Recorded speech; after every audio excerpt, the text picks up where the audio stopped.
Exatamente. E falando de cesárea, assim, a gente pode abordar quais são os reais indicativos, né, de cesárea. Falando para essa mulher, levando como informação. Sim, fala um pouquinho pra gente como que é. Quais são os reais, né, indicativos de cesárea para levar?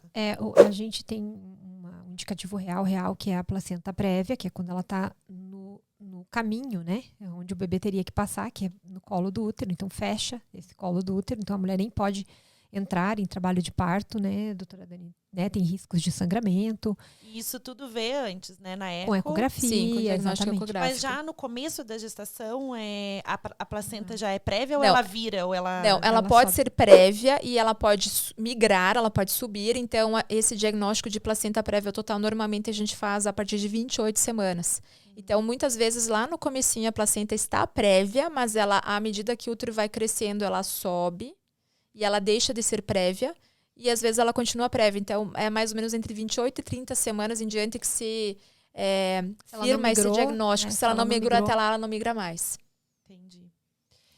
Um descolamento prematuro de placenta, que aí você descobre através de um sangramento, né? A mulher ter um sangramento vaginal abundante, importante.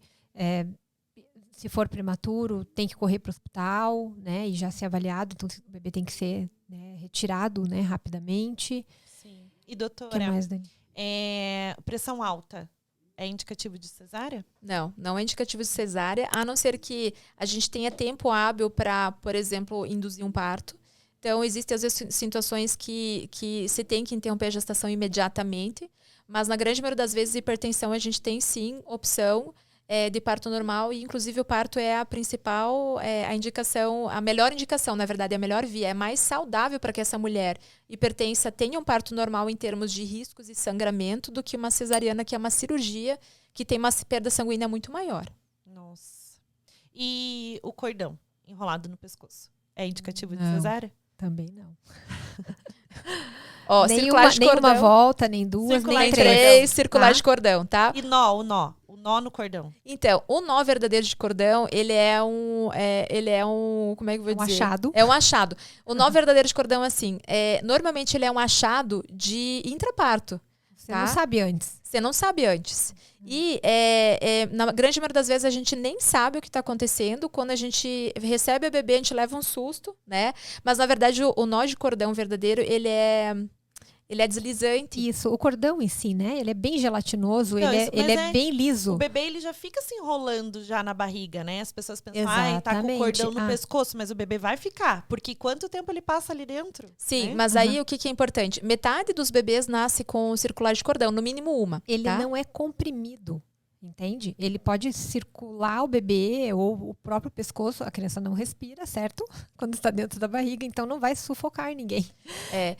E ele já está dentro da água, né? Já tá respirando ali num cenário que já é difícil de respirar. Via cordão. Então, o cordão...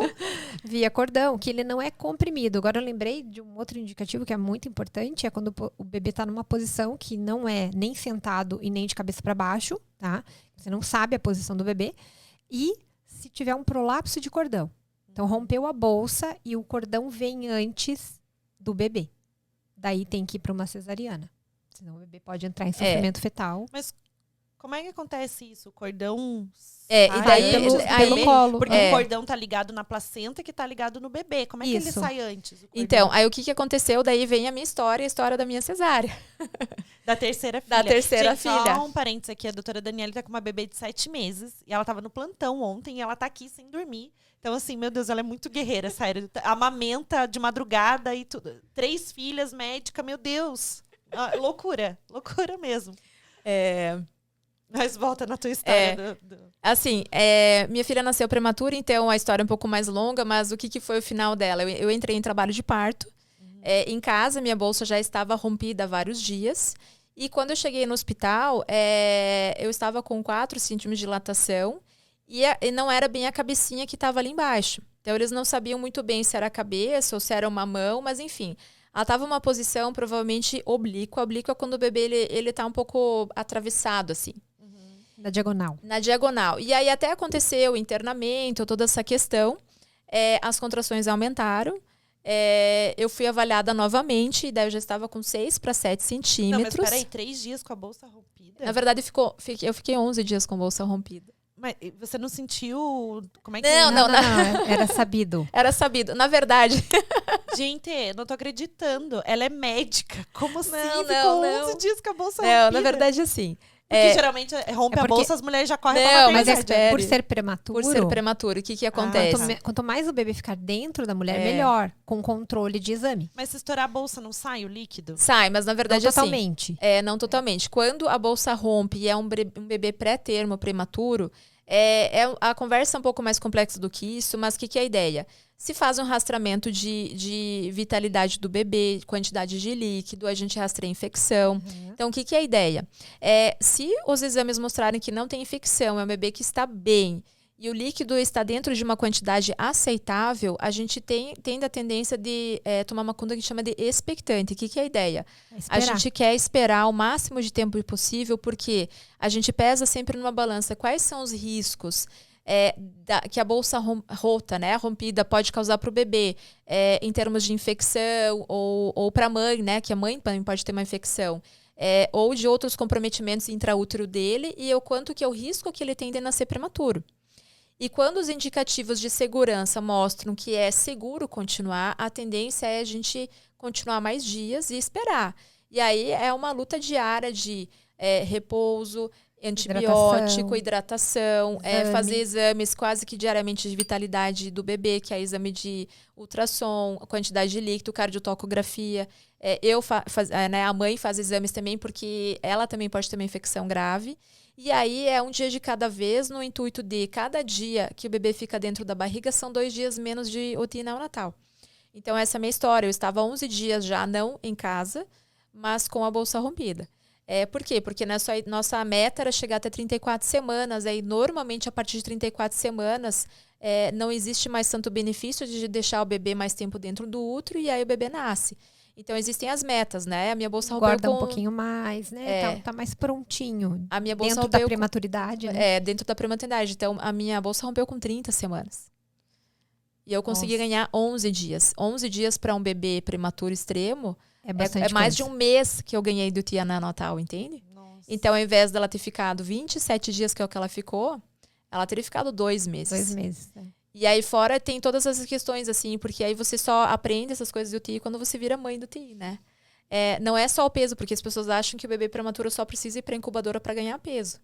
Mas não, tem uma série de outras coisas que podem acontecer decorrentes da prematuridade, enfim, né? Mas não é nem o tema que a gente está conversando. Sim. E aí o que aconteceu? Daí, depois de um certo tempo, as contrações engrenaram mesmo, a minha médica veio me avaliar, e eu estava com 6 para 7 centímetros, e o que estava lá era o cordão e o pé.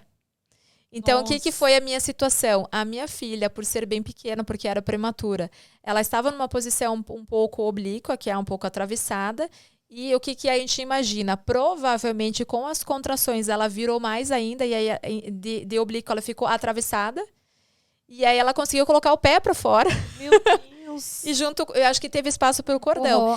Então, prolapsos de cordão, eles são mais comuns em prematuros, exatamente por essa questão de tamanho. Então, o colo, ele abre, e como o bebê não é tão grande, às vezes é o cordão que desce ali. Né? Ou quando tem muito líquido. Ou quando tem muito polidrâmino. Tem muito líquido, mesmo que seja um bebê a termo, não se rompe bolsa. Uhum. Isso é um procedimento que também não se usa, né, como rotina.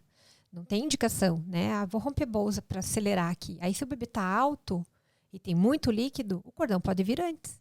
É um risco.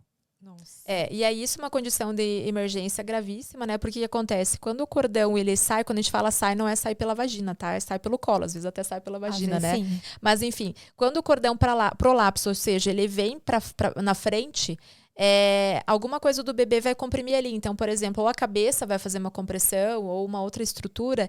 E aí, o que acontece? A circulação, o oxigênio do bebê pelo cordão. É o mesmo esquema da circular. A circular do pescoço não é que o bebê vai se enforcar.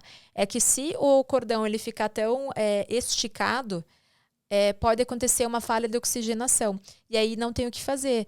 E aí é uma situação dramática, uma cesárea de emergência, tem que se tirar o bebê o quanto antes, enfim. E aí, o que é essa questão? Mas e esses medos? Mas eu tenho medo de ter uma circular de cordão e as histórias do bebê nascer mal e o nó verdadeiro de cordão e tudo isso.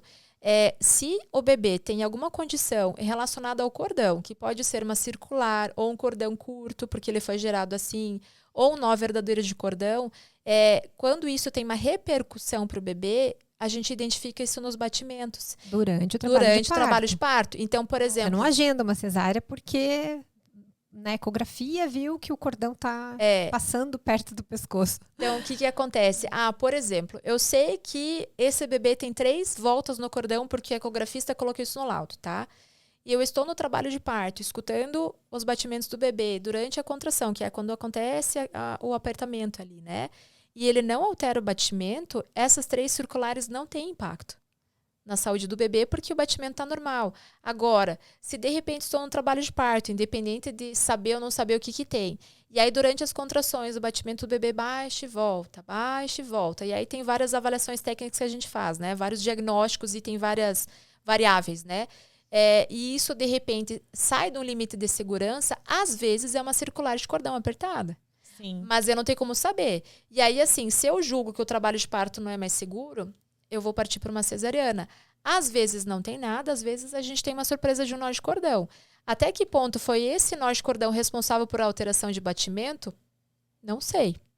Mas o fato é que esses medos relacionados ao cordão, a gente minimiza esses medos pela segurança que a gente avalia o trabalho de parto. E se o bebê não está dando nenhum indício de alteração de batimento, teoricamente, não existiria nenhum risco relacionado a esses receios. Sim.